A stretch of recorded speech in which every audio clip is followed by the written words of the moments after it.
Alright, this video is on my dust collection system for my Makita 10-inch miter saw.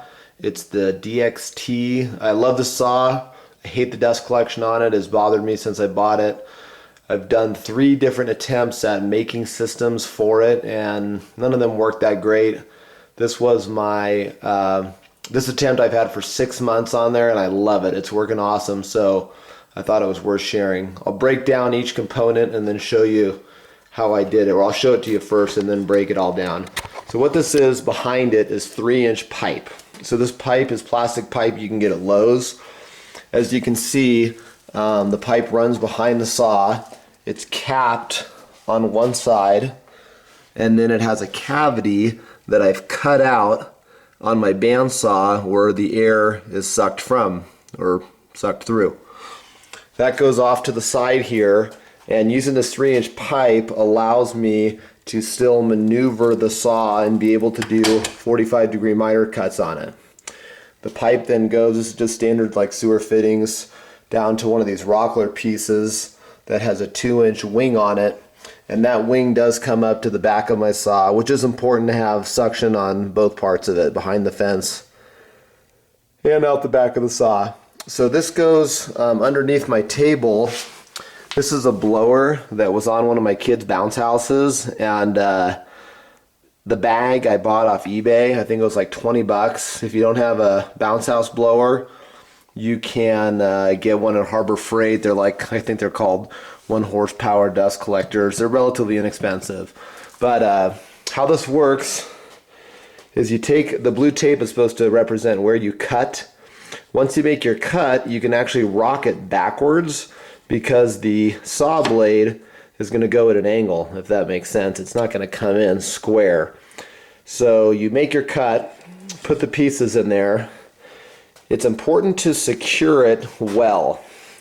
What you don't want to do is be cutting into the pipe. There's a ton of force that is placed on the fence when you cut material. And if you try to cut the PVC with the saw, you'll realize that without the fence, you can have some pretty interesting things happen.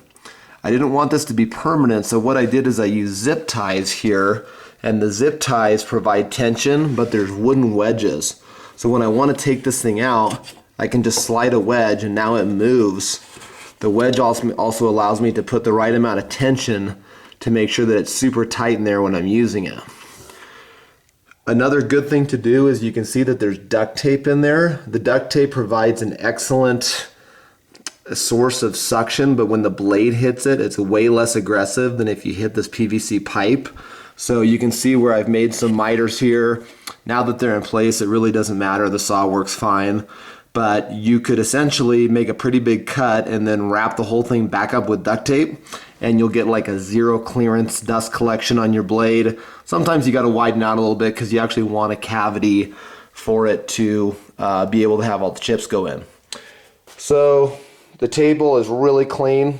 I've been using this I just cleaned it a week ago and I've been doing a ton of work with it. I want to try to show you how well it works. So I'm going to get this close and try to cut on the other side.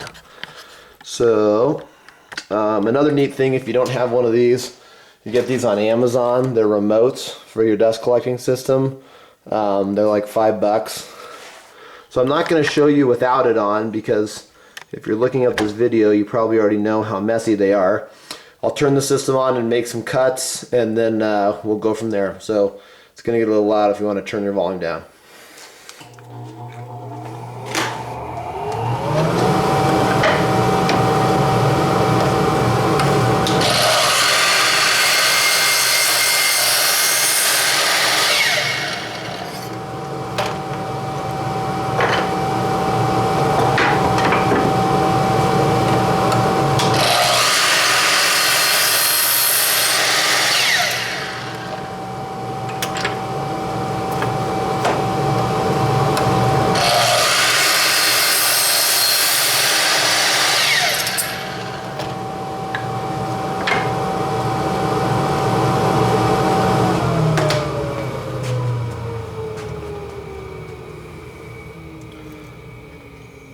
So as you can see, there is little to no dust anywhere around the saw.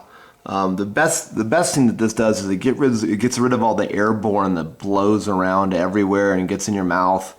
I mean, if I'm doing a lot of cuts, sometimes you'll find there's a couple little spots in the back there, but for the majority of the stuff, I still have all the capacity of the saw, meaning I can bevel the head one way or the other, or use the miter function on the fence, and I'm really happy with it. So hopefully you can take some of these concepts if you're struggling with the dust collector and try to put something like this on the back of your saw, because I think you'll really enjoy it.